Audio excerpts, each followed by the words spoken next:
So this is just an extra little video to talk you through the grayscale. Doesn't take long to explain, it's very simple. And the grayscale is this principle that we've been looking at with relative tone. So the idea is that there are two computer programs, or the way you can imagine it is that there's two computer programs in your brain. There's the grayscale computer program, which is triggered by the presence of black, and then there's the colour computer program, which is triggered by the presence of colour. And so you can imagine that, you know, as you look at something, your mind is going to go down either the grayscale track or the colour track to decode that. And when we're working in pen and ink, we're picking up a black pen. And so if we're using a black pen to draw with, we're immediately taking the mind into the grayscale. And so a lot of the things I talk about, unless you do a course like the colour techniques for pen and ink course, in the majority of cases, I'm talking about the grayscale for you.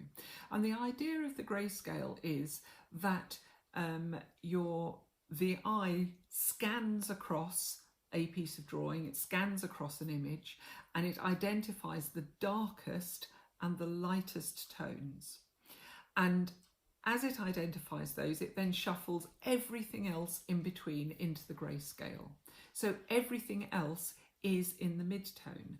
And those things that are in the mid-tone could be a bit of cross-hatching, could be a bit of grey brush pen, could be a bit of ink wash, and could also be a limited amount of watercolour wash.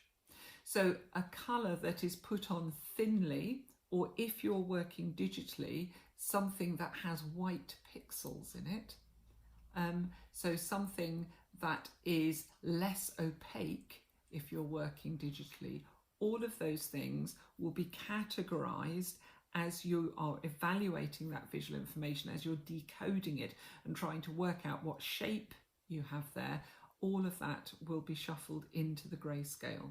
And this leads us on to understanding that all of those things that you do when you're drawing, a lot of the things that you actually find interesting and that you want to add to a drawing are actually making it less significant. They're actually pushing something towards the mid-tone. And those will be things like adding detail or adding colour often doesn't enhance your drawing, and that's because your mind has clicked into the grayscale computer program. There is, of course, a crossover between the two, and in some of the courses I will discuss the place where those two systems meet.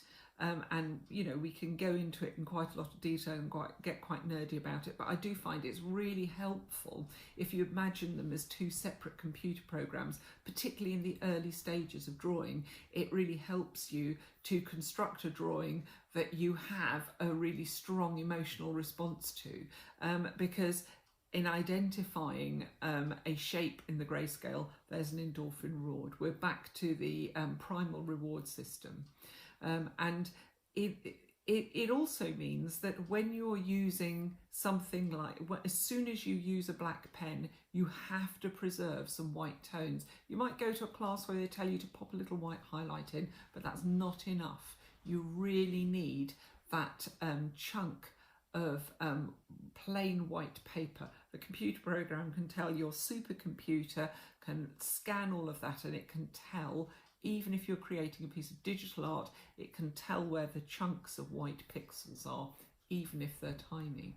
So as soon as you have a black pen, you have to have a chunk of white in order to create two reference points. It doesn't work if you don't have the white. And often you get into trouble with this in a drawing by, say, for example, just smothering something in colour. We've all seen those drawings everywhere. I do it myself. You know, you open the paint box out, you get all over excited, start getting all these colours out everywhere, and suddenly it looks awful. It's because you haven't preserved your white tones. And the other place it's quite interesting is that the white tone really is what is defining the subject.